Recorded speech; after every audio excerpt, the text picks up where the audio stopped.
It's 8 a.m. and we are back with cricket by Wake Up. We are back with Wake Up Cricket powered by Pavilion Picks. There are times when I forget the name and I apologize for that. But go- here you are watching everything and listening to everything that's happened in cricket from yesterday and everything you've missed from the world of cricket. Now, before we get into things, hit that subscribe button, like, share, all of that. Let's get into it.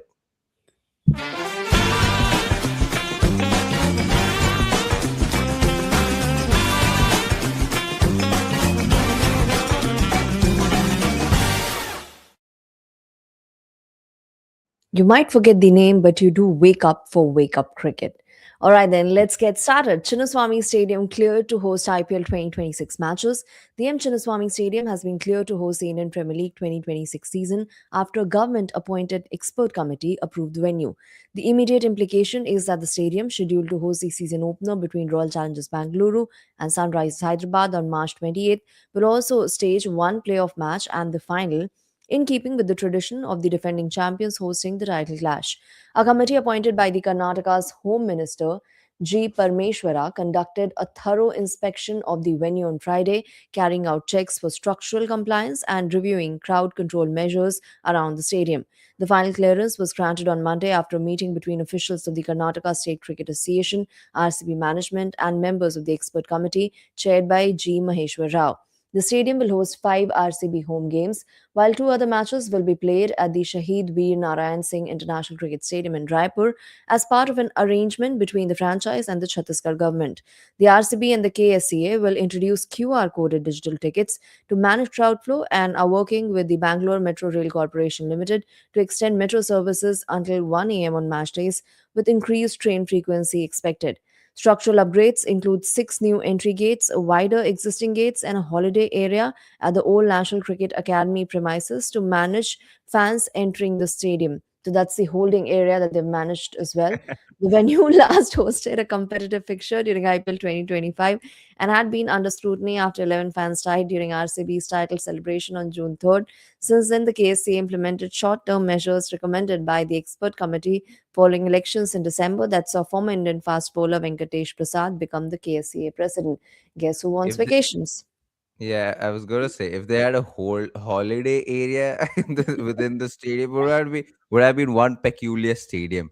Interestingly, there is a stadium in Rajasthan where they have a hotel connected to the stadium. So, Or Haley's last game had, they oh were yeah, talking about yeah, there Hawaka, you yeah, go. right? Yeah, true, true. I feel like every time I'm here, we either talk about Shivam Dubey or we talk about the Chinnaswamy Stadium's clearance, and we finally got it. We talked about this last week, how it was only about time, and it was only a protocol that they were doing with all of these checks and stuff that Chinnaswamy does get the clearance, and they finally got it. And I'm so glad if you're from Bangalore and if you're from Karnataka or if you're an RCB fan traveling to watch them play in Chinnaswamy at home, you would be so happy to see that the games are back in Chinnaswamy. We saw no domestic games this time around in Chinnaswamy. The Ranji Trophy finals were supposed to take place, but it got moved because they didn't get a clearance. But the stadium finally got a clearance, and now we see RCB games. But more than all of this, after the IPL, you would then hope to see Karnataka play in Chinnaswamy once again. You see domestic games happen. The fact that Chinnaswamy is back and active is good news and just happy news. And what else is a good news or a positive development is the fact that QR codes are being introduced because in so many places we've seen stampedes in the past as well where people have True. booked the tickets and have had to collect the physical ticket and So a true. lot of people have assembled. So all right then moving on to the next story, which is James Foster appointed fielding coach at Chennai Super Kings. James Foster has been appointed fielding coach at Chennai Super Kings, where he will work under head coach Stephen Fleming. Foster, who played 23 international matches for England national cricket team between 2001 and 2009 as a wicketkeeper, has built extensive coaching experience in franchise cricket since retiring from playing in 2018. He recently guided Desert Vipers to the title in the International League T20 and was also appointed assistant coach of Birmingham Phoenix. Foster has also worked with the coaching setup of England national cricket team and New Zealand national cricket team. He previously spent several seasons with Kolkata Knight Riders as fielding coach and assistant coach. At CSK, he will join as a support staff that includes batting coach Michael Hussey and bowling coach Eric Simmons. Foster will also work closely with the team's wicketkeepers, including former India captain MS Dhoni and new signing Sanju Samson. Five-time champions CSK begin their Indian Premier League 2026 campaign against Rajasthan Royals in Guwahati on March 30th. Now, the second last line is interesting. He'd also be giving some tips to Dhoni or vice versa. Yeah, that is true. I mean, James Foster, for those of you who don't know, was a former England wicketkeeper. When he was when he was rising in the ranks, a lot of people didn't really look at his batting, but looked at his wicket keeping. Even when he played those 7 Test matches for England, a lot of people thought he might not be the greatest batter that England has produced, but he is one of the best, or at least at that time, he was known to be the best wicketkeeper England had produced, and that was how his glovemanship was. His technique was the way he would cover the ball for fast bowlers and spinners. And so to see him as a fielding coach and a successful one at that too over a lot of years is not all that surprising. What is very interesting is that he has a LinkedIn page where he calls himself a freelance coach, or at least until yesterday or day before yesterday, he was free for signing up as a coach because he's a freelance coach. And he's listed up, he's done work in his link on his LinkedIn page because he's listed out every single team that he's worked for, every single team that he's played for. He has a whole description of what he used to do and what he does now. And I thought that was so interesting because I don't think I've seen, especially because he's done so much over the years. Like he's already been part of the IPL, he's already been part of the Kolkata Knight Riders. So for someone like him to have an entire LinkedIn page, just, and I'm sure he's put in the work because it's just so descriptive and only he would know what he's done. I was just impressed by that. Sure, like a lot of players in the Chennai Super Kings, yeah, and I'm not really sure if Dhoni needs any tips. Not because he needs any tips, because I feel like at this point the tip he needs is to just possibly stop playing. But apart from that, I don't think he needs any tips per se. But it's just great to see a wicketkeeper like him, who was renowned while playing for England, being the coach of the Chennai Super Kings. But why did you stalk him on LinkedIn? What was the impulse like? We probably get to know that later. Moving Yeah. on to the next story, Pakistan complained over Dharmsena's call in Mirpur ODI. Pakistan national cricket team have complained to the match referee Niamur Rashid over an on-field decision by umpire Kumar Dharmsena during the third ODI against Bangladesh in Mirpur. Pakistan believe Bangladesh took an LBW review after seeing a replay on the stadium big screen during the penultimate ball of the chase. At that stage, Pakistan needed 12 runs from two deliveries when Rishad Hussain bowled a delivery down the leg side to Shain Afridi, which was initially called a wide. Bangladesh opted to review the decision for LBW after a brief discussion. Pakistan have argued that normal protocols were not followed and that the replay shown on the big screen may have influenced the decision. They also believe the review may have been taken outside the 15 seconds window allotted under playing conditions. The review eventually showed a spike as the ball passed the bottom edge of Afridi's bat, overturning the wide call and leaving Pakistan needing 12 from the final ball. Afridi was then stumped off the last delivery as Bangladesh secured an 11-run win and a 2-1 series victory.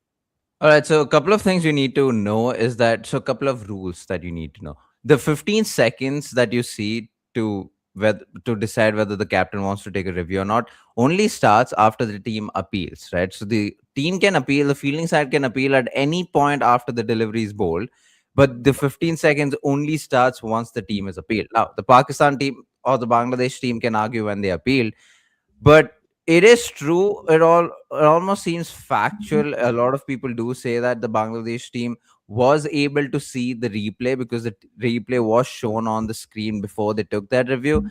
Now, according to protocol and according to the rules, that is not allowed. But it's not Bangladesh's fault if they appeal later on and if they saw the replay and only then appeal, because then what do you do?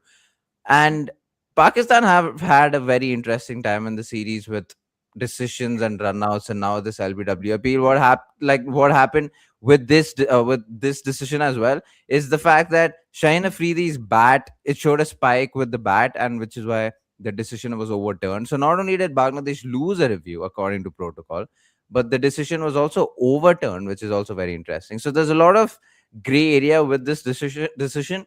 And I'm sure with this decision there will be a meeting, or there will be a topic in the MCC meeting talking about how to take DRS calls. And we've seen a lot of decision take place. And even with the umpires calling the ball dead, the umpire could have possibly called the ball dead before in case he wanted to. But that rule where the umpire can decide whether the ball is dead or not only applies since October. So there's a lot of things going on. According to the protocol, according to Dharmasena, Bangladesh did everything right, and Dharmasena did everything right. He was supposed to take the decision of the Bangladesh's captain when they decided to take a review. So at this point, they didn't do anything wrong. It's just Pakistan being Pakistan and complaining about everything they could possibly complain about. And we've seen more often than not, particularly in series involving Asian opponents, South Asian opponents, of course, that whenever there's an issue in one game and there's a bilateral series, these subsequent games too would have the after effects, Yep. and True. there'd be some of the other random fights breaking Yeah. out. Moving on to the next story, guess who wants to fight with the England management? That's Livingston. Livingston criticizes England management over lack of communication. Liam Livingston says he is only had two brief phone calls with England's management since his last international appearance a year ago and believes he's unlikely to play for the national side again under the current regime.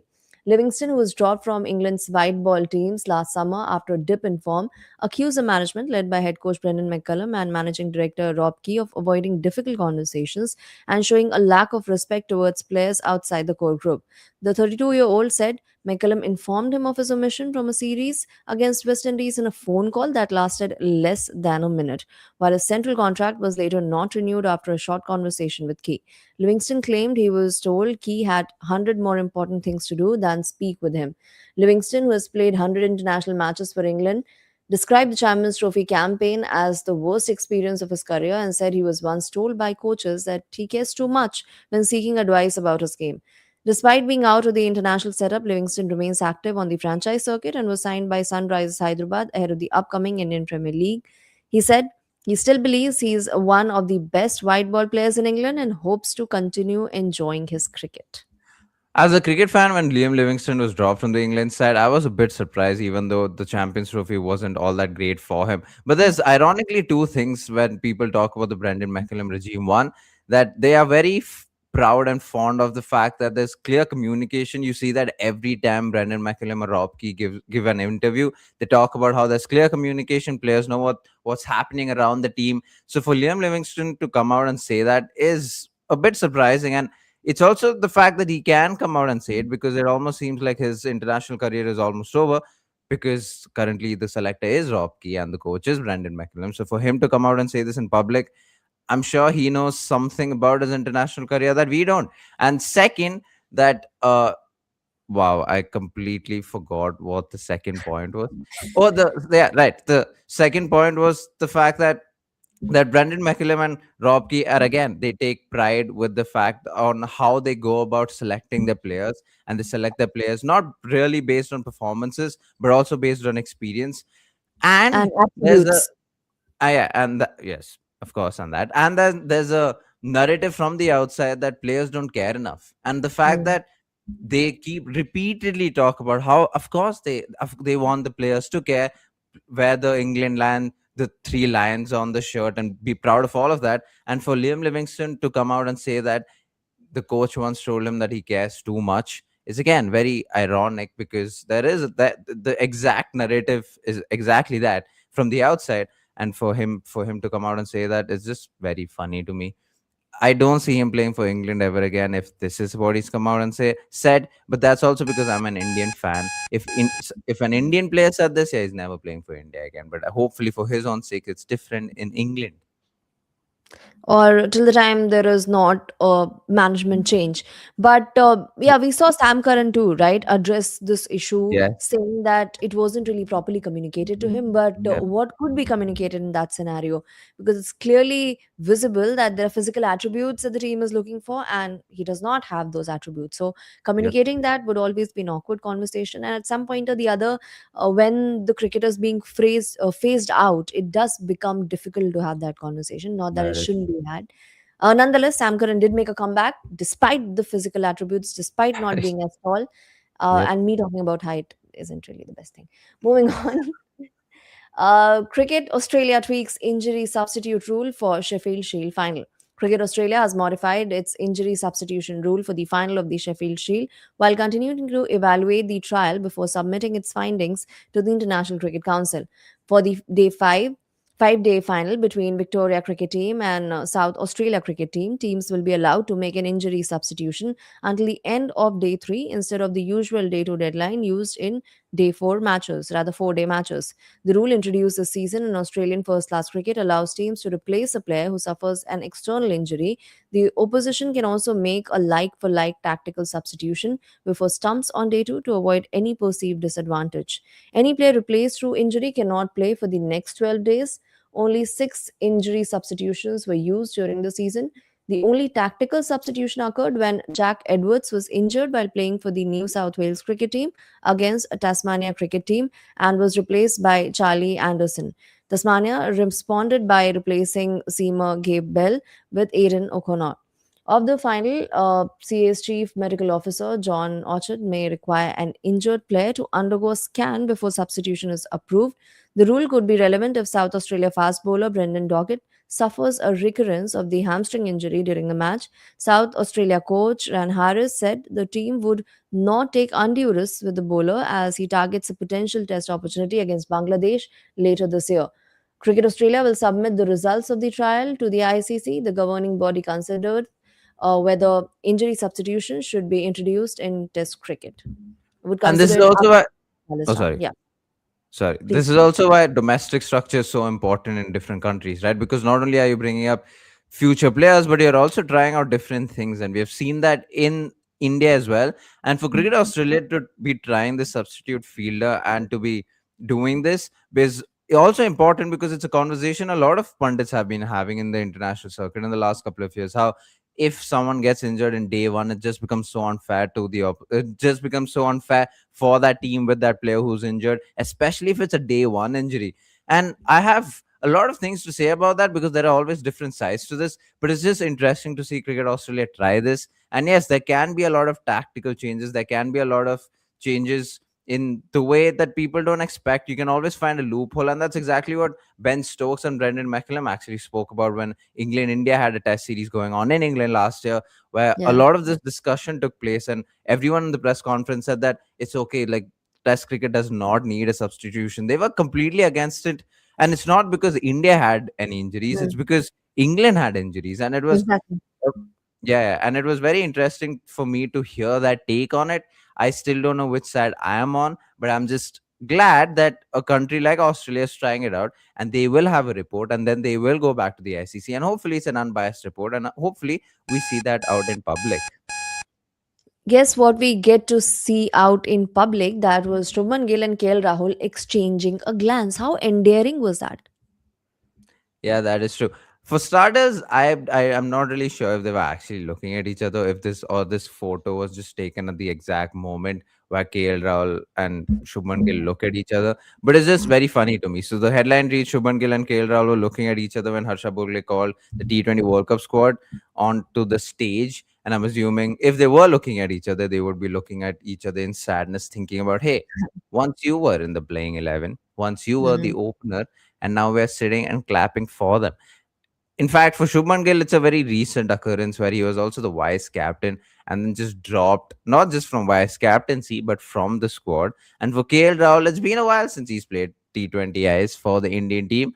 And interestingly enough, once we lost the match against South Africa in the T20 World Cup, a lot of people were talking about how KL Rahul and Shubman Gill should have been in the squad, how we need batters like them to adapt, to change things. And it was such an overnight change in terms of narrative, how India from being the best T20 squad, Abhishek Sharma being the best T20 batter, and Sanju Samson being someone who everyone wanted him to be, and even Ishan Kishan for that matter, not Sanju Samson, but Ishan Kishan.